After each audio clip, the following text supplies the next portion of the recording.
साथियों, इस समय मैं कानपुर शहर के पास में बिठूर एक स्थान है बहुत प्रसिद्ध, वहाँ पर हूँ।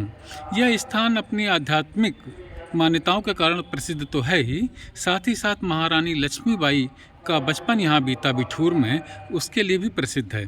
महारानी लक्ष्मीबाई का बचपन जिस महल में बीता, जिस स्थान पर बीता, मैं वहाँ पर हूँ इस समय, और मैं वहाँ पर जो कुछ भी है वो आपको थोड़ा बहुत दिखाता हूँ। ये देखिए साथियों, रानी लक्ष्मीबाई की प्रतिमा है ये, और कितनी सुंदर प्रतिमा है। अपने पीछे अपने दत्तक पुत्र को बांधे हुए हैं, युद्ध करते हुए उस भाव भंगिमा में इनकी ये प्रतिमा बनाई गई है। और सामने ये जो देख रहे हैं आप, ये वो स्थान है जहाँ पर रानी लक्ष्मीबाई का बचपन बीता। 4 वर्ष की अवस्था में वो रानी लक्ष्मीबाई अपने पिता के साथ में यहाँ आ गई थी, और यहीं पर उनका बचपन बीता। वैसे उनका जन्म तो वाराणसी में हुआ था। तो इस साइड में जो ये पेड़ पौधे आप देख रहे हैं, इसी के बीच में खंडहर है। वो मैं दिखाता हूँ आपको। खंडहर बहुत पेड़ पौधों में छुपे हुए हैं और वहाँ पर जाने नहीं देते, ये पूरी बाउंड्री बना दी गई है। लेकिन फिर भी मैं कोशिश करता हूँ कि वो महल के खंडहर आपको दिखा सकूं। वैसे ये सामने जो स्मारक बनाया हुआ है, बहुत बड़ा पार्क ऐसा है, ये बहुत अच्छा बनाया हुआ है। ऐतिहासिकता को पूरा ध्यान में रख करके बनाया गया है। अंदर एक संग्रहालय भी है। लेकिन मेरी इच्छा है कि वो देखूं मैं जो खंडहर, उस महल का जो लक्ष्मीबाई जी ने जहाँ पर अपना बचपन गुजारा। ये देखिए, कुछ दीवारें यहाँ से, ये देखिए, ये थोड़ा जूम करता हूँ। ये देखिए, ये है खंडहर। वहाँ जाने नहीं देते अंदर।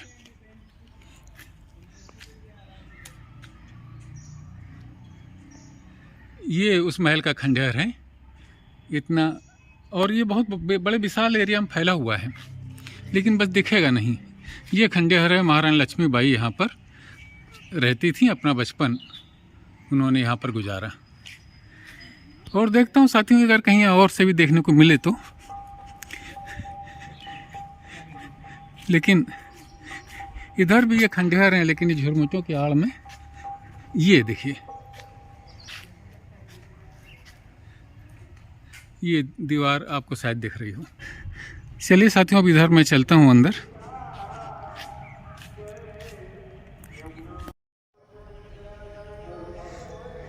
ये देखिए, प्रवेश द्वार बनाया गया है बिल्कुल किलानुमा। ये पूरा क्षेत्र वही है जो किले के अधीन आता था।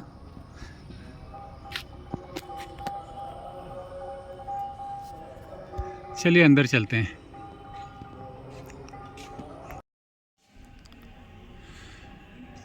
साथियों, ये सब किले के आसपास की भूमि है, जिसको आप एक बहुत ही सुंदर और बहुत ही बड़े पार्क में रूपांतरित कर दिया गया है।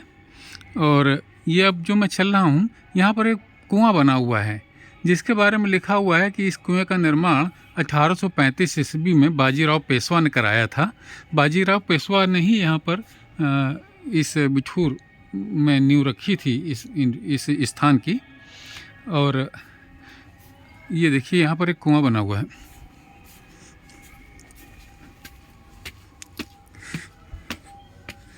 ये देखिए, ये देख रहे हैं, ये कुआं है। इस कुएं के बारे में यहाँ पर जो जानकारी लिखी हुई है, वो 1835 ईस्वी में बनवाया गया था। और यहाँ पर घोड़ों का अस्तबल यहाँ पर हुआ करता था। उन घोड़ों के लिए पानी यहाँ से निकाला जाता था। और ये जो आप बबूल के पेड़ और ये सब एक दीवार देख रहे हैं, इसके पीछे ही बाजीराव पेशवा के महलों के खंडहर हैं।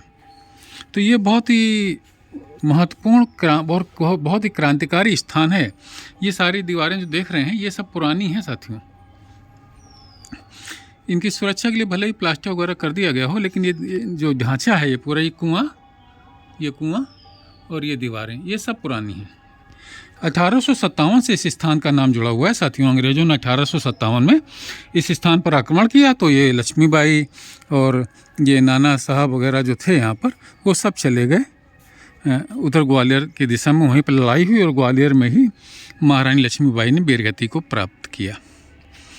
तो ये है साथियों यहाँ का इतिहास।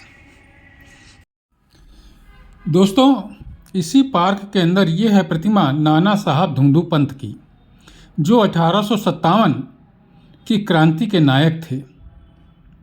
साथियों, ये पार्क नाना साहब धुंधु पंत की वीरता की भी कहानी कहता है। ये सारा का सारा स्थान वो है जहाँ रानी लक्ष्मीबाई का बचपन बीता।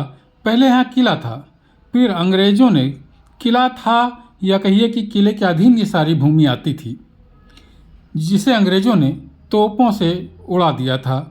उस किले के अवशेष यहाँ पर हैं।